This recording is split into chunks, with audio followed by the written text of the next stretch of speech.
Laine was scratched. You need that guy in a line. Like that, somebody's got to figure out something to get him going because Johnny needs him. Yeah, the guy 100%. Can put the puck in the net. Yeah, he can. Yeah, and, exactly. I mean, like they got to figure something out there, man. Because I think everyone expected him to be a little bit better. I don't think people thought they were going to win the Stanley Cup or maybe even make the playoffs, but they got to be better. Yeah, and those two, like when you're sitting, Johnny and you're scratching Laine. Like that's not a good recipe for not at all. Team. Not at all. I mean, we were talking about this before the pod here. Like even on a bad day for Johnny, like he's still got opportunity to create plays and score some goals. It's like I don't know what exactly he's making, 8-9 schmil. I mean, who knows? I think he's making about what Debo's making. But like he's such a crafty player. Even yes, these guys may have a tendency to cheat here and there, but I think we've seen this before with highly skilled guys. Like the cheating is almost part of their hockey IQ. Yes. I mean, you can call it cheating. It's like, well, they're just anticipating that pucks might squeeze out this way, hang out over here. It's obviously, a bit of a slow start for him, but I'm just thinking like having a guy like that, like how do you, yes, you gotta send a message, you gotta prove a point to the players, but like, your chances of having him on the ice are probably pretty good to like him generating something. Just 'cause he's so skilled. Like he'll pull a play out of his ass and make a play and I know. Make a dish. I wonder, it'd be nice to be on the inside there. Just like I wonder if they're pulling Laine in every other day going, hey, or is it like I'm just sick of dealing with it?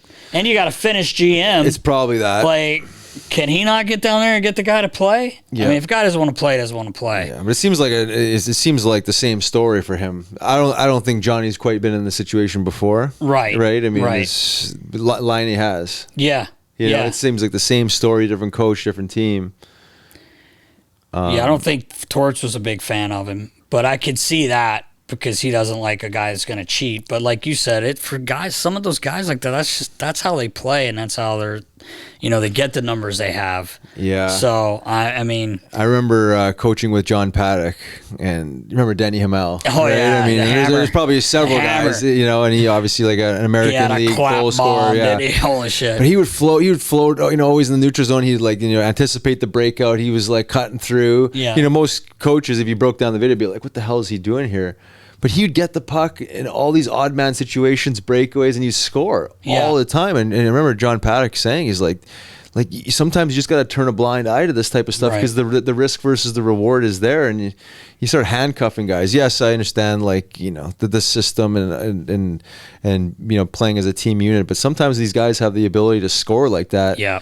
If you handcuff them too much, it takes away some of their creative faculties there. But, I thought that was interesting coming from a guy like Paddock, who's like pretty hardcore, and to say that. And I'm sure most coaches at that level have some bit of that thinking with elite players because you certainly don't want to be handcuffing your elite players and taking away their ability to create. Yeah. Creativity. Cause so many guys are like that, but then there's that fine line of like, how much rope, you give these guys, and then if we're winning games is one thing, if you're losing games, and you're being extra critical of the breakdowns and the lack of responsibility. For sure.